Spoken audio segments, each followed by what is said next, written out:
bukan bermakna tidak marah. Man istughdiba falam yaghdab fahuwa himar. Siapa orang yang dibikin marah lalu tak marah, dia keledai. Tetapi bukan bermakna marah kita boleh buat apa saja, merosakkan, merugikan, bahkan boleh membahayakan nyawa orang.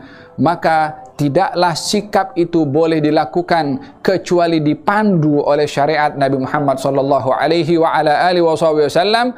Maka Zaid datang kepada Rasulullah, asyhadu an la ilaha illallah wa annaka Rasulullah. Beriman kepada Nabi Muhammad sallallahu alaihi wasallam. Siapa dia? Orang yang maki Nabi, orang yang dia mencerca kepada Nabi, namun ingin tahu sejauh mana seseorang itu memiliki nilai akhlak, tak akan diketahui kecuali bila mana diuji emosinya. Kata Imam Syafi'i mengatakan, yukallimuni safihu bikulli qubhin fa akrahu an akuna lahu mujiba yazidu safahatan wa azidu izza kal'ud yazdad bil ihraqi tiba. Orang bodoh bercakap bodoh kepada saya, maka saya enggan untuk melayan kebodohannya. Orang bodoh cakap kalau dilayan sama-sama bodoh. Dia bertambah bodoh dengan kejahilannya, saya bertambah mulia karena tak layan.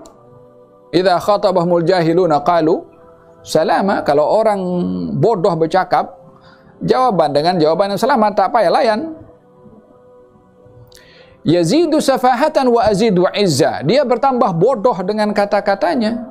Kata-katanya yang bodoh justru mencerminkan identitinya yang bodoh. Tak perlu orang tuduh kepada dia bodoh, dia dah tunjuk sendiri. Melalui apa? Perangainya, sikapnya, kata-katanya, dengan dasar kebebasan berbicara, dengan dasar kebebasan beropini, dengan kebebasan untuk mengungkapkan idea tanpa batasan. Ini adalah menunjukkan kebodohan yang ditunjukkan. Dia bertambah bodoh dengan kebodohannya. Saya bertambah mulia karena tak layan kebodohan orang itu. Umpama kayu gahru akan nampak wangi kalau dibakar. Kayu gahru itu kalau cuma macam ini mungkin tak nampak kuat wanginya. Kalau dibakar baru nampak.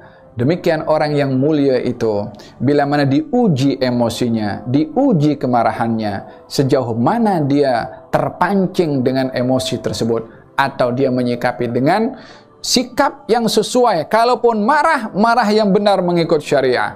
Kalaupun mesti mengambil sikap tegas yang benar mengikut syariah, bukan mengikut kemarahan sesiapapun juga. Lebih-lebih lagi kalau diprovok sehingga menimbulkan keadaan yang lebih keruh. Dengan demikian, kita melihat bagaimana di dalam penjelasan dalam Al-Quranul Karim dan juga dalam syariat Nabi Muhammad sallallahu alaihi wa ala alihi wasallam, satu kaidah bagaimana menyikapi kepada situasi, bagaimana menyikapi kepada isu supaya kita tidak terpancing dengan isu dengan sikap yang tak terkawal.